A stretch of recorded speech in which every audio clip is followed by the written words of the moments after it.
You know, you could tell a lot about a person when you look at their shoes. These are clearly the shoes of a mastermind. Well, if the shoes are coming out, you know what that means. It's a spray day. So much work. Why do I do this to myself? We are going back on the neighbor's lawn. Today we're going to be hitting it with green punch and dethatch. Again, just like the same thing we did to Boomer's lawn. And if you haven't seen that, click here. It's looking awesome. So let's go do it. So I think it might be worth it to just talk a little bit about what I know about this property and what you don't know about this property. So this year it's only had one feeding. I've done one application on it, and that was coming up on 6 weeks ago, maybe even a little bit more. You'll have to click the link here, if you want to see that and when I actually did the application. Now, what you don't know is that I only treated the backyard. I was going to do the front yard, and then it got really windy and I had to bail on it. So then I thought I'll do it again later, but I decided to kind of wait and just hold it out and see what would happen between the first and second feedings. And it's a pretty major difference. So I want to point out a couple of things on the lawn, a few things that have only been barely recently addressed, and kind of give you a little bit of a difference on what it looks like when you fertilize and you don't fertilize. So let me just put these stupid things on. We'll go take a look. Okay, so this front yard has not had any fertilizer put on it this year, and it's also had a little bit of an issue with sprinklers, and this was the issue. Okay. And then nothing happens. That's this one. Yeah. Nothing's happening. Here's your payment. Oh, I like that. Okay, so do we know the valve is working? Yeah, so when you turn the valve on, it runs, but it won't stop running. Got it. Okay. And we're definitely hooked up into the right station? Yes. Okay, all right. I think so. Maybe, possibly. There we go. This is the one when I was messing around with it early on, I got all of them to work, and this one just ran for like 3 straight hours. Okay. All right. So there's that. What are you whining about, stupid?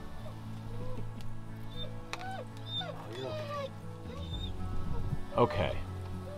So that turns on. And oh, calm down. Gotcha.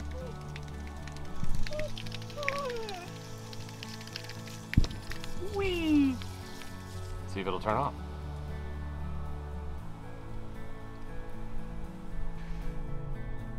Okay. See if it'll turn on. So what do we do? I think it's just got, I think that valve is just sticky. That top part? Yeah. So we might just have to watch that. This one, I mean, it's old enough. It's probably going to need a rebuild at some point. We'll just replace the cap, but... So is this top part that needed to be? This, I just loosened this up a little bit, because if you crank it, it can sometimes, the spring won't release in the valve, so it just doesn't quite do what it's supposed to. So it's, like I can control it here like this, right? Yep. I can kind of crank it down. I'm going to leave it so it's open, right? Let's see if it turns off. They all should be open. Sweet. Okay. Okay. Problem solved. All right, one more issue. All right, let's go look. So that's been recently addressed. This thing has been switched out for a Rakeo or a Ratio or a Ratio or however you say that thing. All right, so these wires were in this 24 vac, in the AC1, AC2, and the G and whatever. Yes. G and D. That doesn't exist. This? Yeah. So is that's the Hunter box. That's the power. Oh. Yeah. Now we know. So that just didn't have that. Yeah, Okay. that's just the power. All right. It's good. You got it. Problem solved. Done. Yeah, I did it. that's just the plug. You did it. You did everything. Oh, that makes sense. What do you need me for? Because this wasn't getting watered like it should, it suffered extra. But I wanted to show you where the turf density is and point out a couple other things.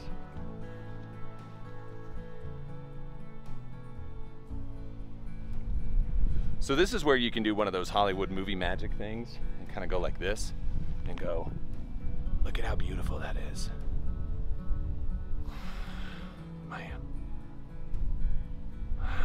Doesn't. It's terrible. It's crappy, in fact. But that's on me, not on anything else. For me not doing the fertilizer treatment out here, it really had an impact. Look. Look how thin. Look, I got weeds. I've got all kinds of stuff going on out here that I don't have in the backyard. Let me show you the back.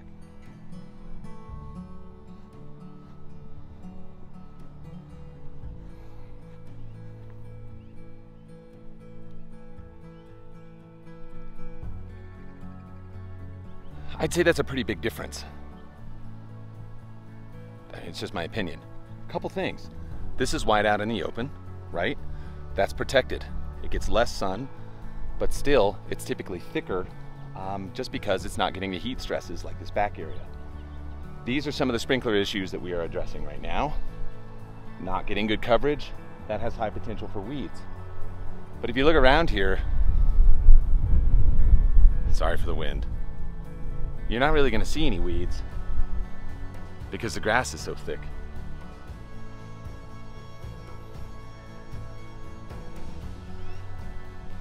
So this just had a cross cut, and if you haven't seen that video, click up here, it's pretty fun, calculating the nutrient removal. But it's due for a feeding. 6, 7 weeks, whatever it's been, I need to come back here and spray this. So that's what's gonna go on today. Dethatch and green punch. And I feel sorry for Danny. I mean, do you imagine living next to this crap hole? Whoever lives here doesn't take like any care of their lawn. Dick. So I was really hoping to use my Petra sprayer today, but it is just so damn windy that it's not gonna work at all. So I'm back on everybody's favorite tool. I'm gonna be doing that. I got my dethatch here. Gonna get that out there. So I'm gonna run that at 9 ounces. I'm gonna run my green punch at 16 ounces. It's right here. I gotta go get a full one out of my garage. And we're just gonna knock out the whole lawn. That's all that's gonna get today. And it's gonna be glorious in no time. So it's got a fresh cut on it. I'm gonna get this down. I'm gonna give it a light spraying after I get done emptying the bottle and just get a little water down on it. Because again, dry, hot, windy, all wonderful things for growing turf. And you know, we'll take a look back in on it in 10 days or 2 weeks or so and see how things are going. Yeah, see.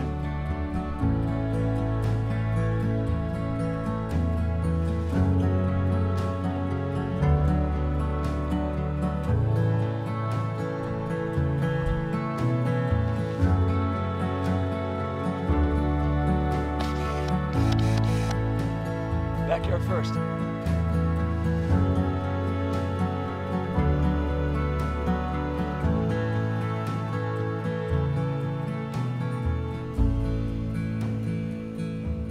So I want to point out a couple of things on this lawn just so everybody gets an idea. We were kind of working on it a little bit last night, was the areas that are drying out and not getting enough water.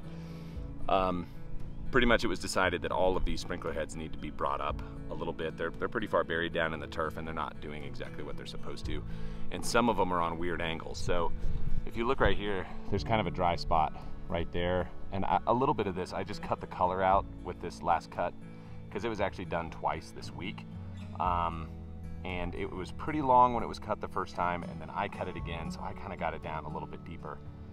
But this sprinkler that's just here comes out of the ground and it's at an angle, and it sprays in this pattern that kind of goes up and over, and it misses a bunch of stuff in there.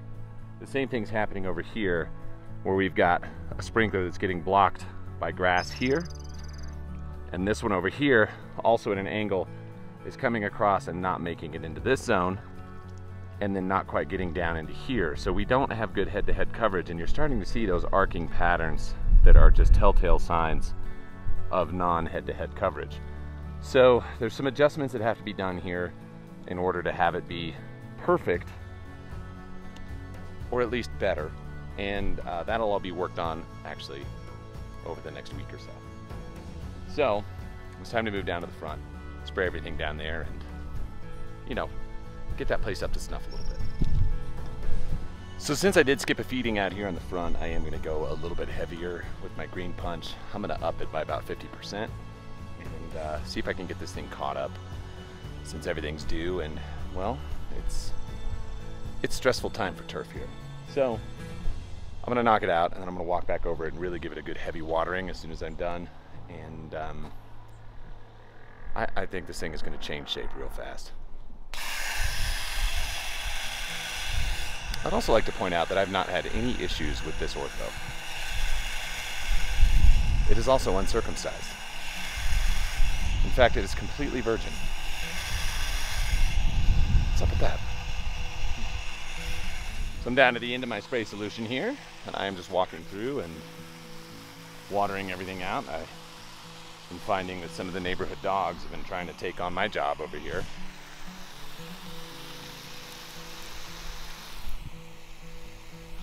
Yeah.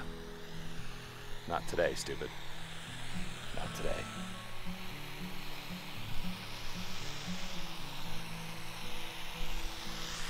I think everybody's in need of a little drinky poo. Let's give it a drinky poo for me and you.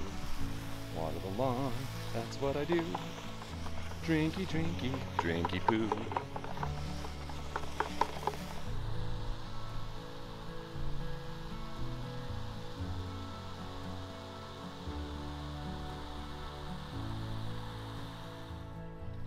So there's one more thing that I'd really like to address in this video that I think is really super important, and it's going to apply to a lot of people out west and maybe some other parts of the country. I'm sorry, I haven't been following along enough to know. You've probably heard me mention many times that we are in a pretty severe drought, and we are. It's dry, it's very dry. We're about to get a pretty major heat wave, and there's just nothing in sight. So the governor's actually asked everybody here in Utah to give up 1 day of watering a week. I think that that is absolutely wonderful. And here's what I'd like to say about that. If your lawn is already dry, dropping a day off is going to be pretty bad for you. And what I tell a lot of people, what I tell a lot of clients, and how I try to encourage people to water is like this. When we come into these very dry times, it's good to give one very, very heavy, very deep watering to get the roots to go down and chase.